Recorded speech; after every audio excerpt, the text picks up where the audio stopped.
Oh my god, it's finally fucking done. Oh wait, I can't curse in the first 30 seconds. Another day, another yap session, and today, you have no idea how relieved I am to finally say this sentence that this is going to be my last reaction to the Road to Kingdom Ace of Ace series. And to no one's surprise, Gravity won. Like, no joke, this was the most anticlimactic Kingdom series, if not series in general. Everyone expected Gravity to win, and honestly, as a two moon, also, right? Not gonna lie. I kind of felt that Bonus would rank second. Now that I was mad about it. We got exposure, we got Konhi sauce. It's the ultimate win for us. Honestly, I was just fucking happy that the show fucking ended because this is the first time I think where I have literally dedicatedly sat and actively watched the live streams and put effort into all of this bullshit. And after all of this ending, I thought I would feel good. But then I heard the E word from Vanas's end and my entire day was ruined. But that aside, let's just move on to the performances. Okay, so this time we're going to do it on a green screen because this time I actually have time to edit. This time the live stream started with the Aces having like a collective kind of performance with Taemin himself. And so we're going to do quick liners for the Aces individually. Yoon Sang looked tired. Hwanwoong was hitting the beats. Jaeyoon stood out the most with tutting, but the stage he was doing it on.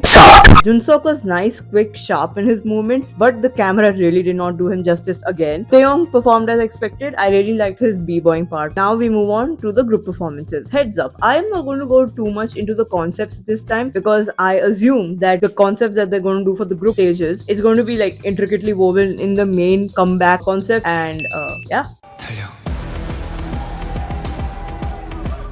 So I didn't expect them to do like kingdom royalty kind of concept. Honestly speaking, these survival shows, they really do not help the groups which have bubbly concepts. Because whenever they do their own concept, it fucking tanks, okay? Although it was one of the best performances of that goddamn round. But also, if they do a hardcore style, right? And it can go two ways. It can go good and bad. Good is like they get more fans from those concepts. Bad, when those fans don't stick around because the group very rarely does repeat that concept later in the future in terms of their main comebacks. So in general, most dissonance happens in these groups. But that doesn't mean that multiple concepts cannot be done. It can be done. But the problem comes up is when the group themselves, like the members themselves, say that we should not do a bubbly concept because it won't do well. A hardcore concept will do better. You can clearly see the dissonance happening within the group itself. Like they don't want to do it, but they're forced to do it because they know that it will not do well. So it kind of feels disingenuous where they want to keep true to themselves, to their concept, but they're forced to change rather than they want to change. But in general, Unite, right? When I saw the first I saw is their costume, and I was kind of scared because it was on the line similar, not exactly to Gravity's, but Gravity did a completely different concept. Unite went in more into the king concept, but I feel their concept of like this king and knight and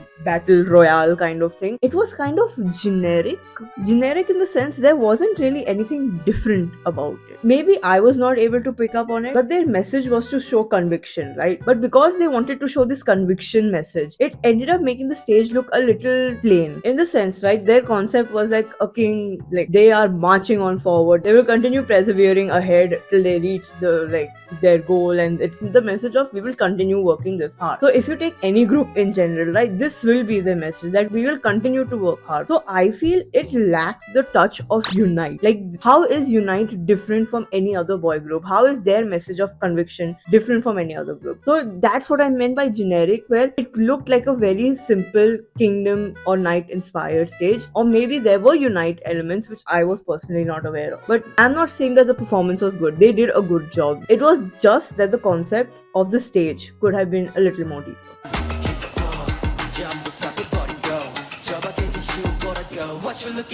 I really liked the different stages that they had set up within this one stage. For example, there one big ramp, there were stages inside that ramp. I think there were 3 stages inside the ramp itself. So it overall gave so much more depth to the stage. So the performance overall also, right, it gave a very like step up coded stage where obviously there were the dance crews and all, right? So if you've ever seen a step up movie, you know that the dance crews has various zones and various styles and various messages also. So that's what they were embodying with their various setups. So in the beginning, right, I didn't really like the song itself, but the performance really elevated it. And I think the crew one is definitely the group that has improved since episode 1, where we the viewers have really seen their growth, where every performance you could definitely see them bond better. And again, putting these two groups maybe was not the best decision made by the companies, but they really did make the best out of the situation.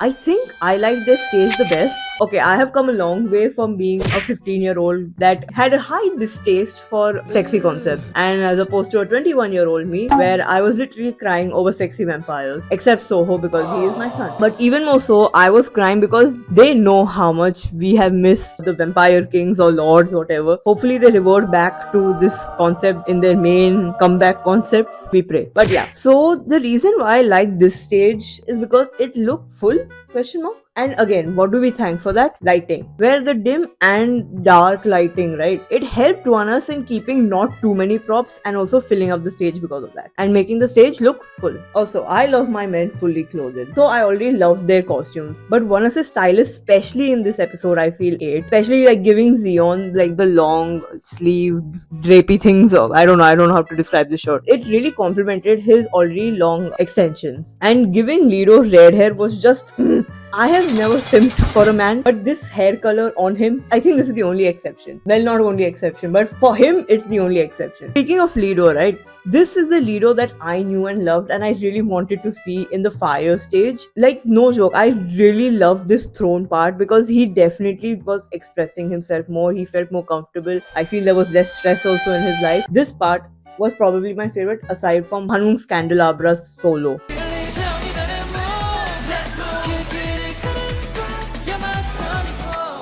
So A-Turn I definitely respect for ending the journey with Bubbly Turn, which they, started with originally. And generic statement, but overall, I really like this stage. Although in the acrobats part, right, especially where the focus was on the backup dancers weirdly, I feel it would have been more impressive if they themselves were doing the acrobatics. But in general, personally, I felt like they definitely pulled off the Bubbly concept as an ending stage. I feel like color theory was a huge role to play in this stage. Gold was definitely a good choice. I'm like, yeah, obviously, it's, the king color and all, but it completed the stage also very well, especially because they didn't use gold as a primary color. They used blue, white and yellow. Definitely makes it easier to introduce the gold color. So not only are they showing more of that bright side, they're also subtly putting like, yes, they are also the king. I wanted their intro, like the evaluation performance costumes, to be this time's performance costumes, because this time's costumes look so lackluster, and as an ending performance I really did not expect this to be their last costumes. And the thing that made it worse was because A-Turn's costumes have always been on point. Also, they carried the legacy of One Boys from season 1 of RTK, where in the end they showed all the group's logos in the end on like flags, and I was literally screaming, they did the thing. This proves that they are Vanessa's adopted sons, and case closed. I have grown weirdly attached to A-Turn. Mnet got my money and they have given me what I wanted, another group to take care of.